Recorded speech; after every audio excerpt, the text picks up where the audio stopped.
I'm here today to bring my frustrations to the board about several matters. When is it going to end? When is the piecemealing of the information going to stop? Here are a couple of examples. On May 5th, 2014, we received a message from Jason Bain saying that the district has been working collaboratively with the JCEA in regards to lesson planning and developing a 21st century approach to grading, assessments, and the use of data. This message was broadcast on our Infinite Campus site. Let me read to you what was stated. All teachers have now been trained in a three-part lesson format.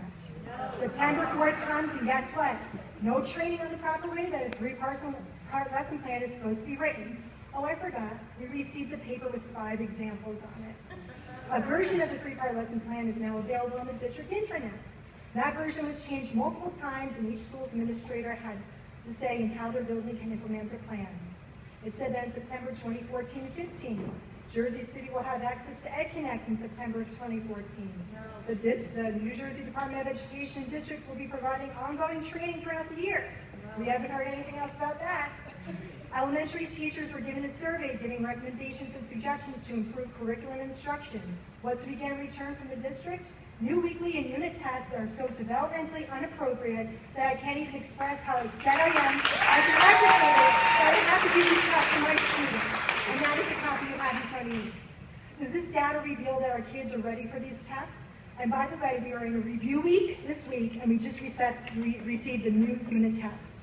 New tests that are more park-like, because you know every child at 5, 6, and 7 years old should be preparing for college right now. I have brought copies of the second grade tests for you guys to see, so you can see what the children in the district and your children will be exposed to. I pay close attention to the last page. Children have to recall 3 different texts and respond to it, and we had no training from writing to sources. We want our children to be successful, there is no doubt to that. We have no answers as to what we're supposed to be administrating next week. Do you know what this means? It means someone in central office doesn't know how to plan for this district. I am tired of spending endless hours planning and trying to prepare for my lessons to be told on a whim that things are changing over and over again. This is the 4th year of this program.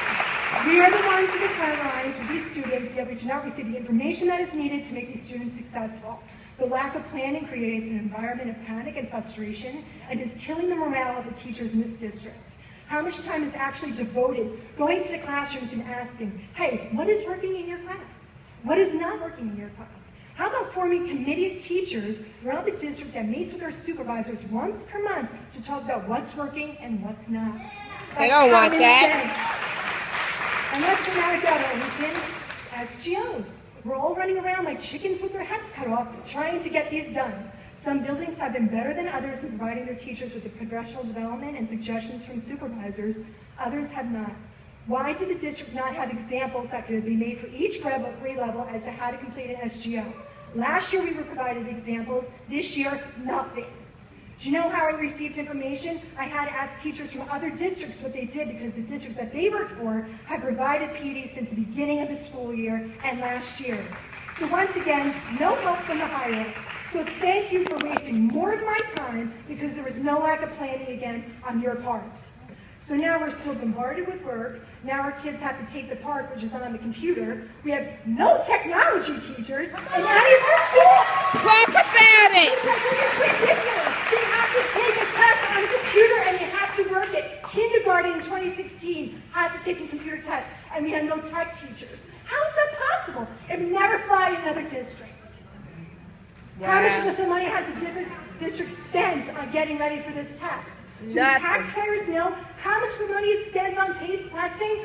Baseline tests, unit tests, weekly tests. You might as well just get Pearson like $15 million because that's where the money's going to. I find it amazing that I can ask 10 teachers from 10 different schools questions about what we have to do, whether it's SGOs, lesson plans, reading, street, and vision, and you will literally get 10 different answers. What is provided in one school is not always provided in another school. All of our schools receiving equal treatment. I worked at 15. Those teachers aren't getting the same treatment. Wow. And the same supplies and everything else. Wow. I think we know the answer to the question. All you have to do is ask a teacher in a school that's been working in Greenville or has worked it. It is not fair. And I need my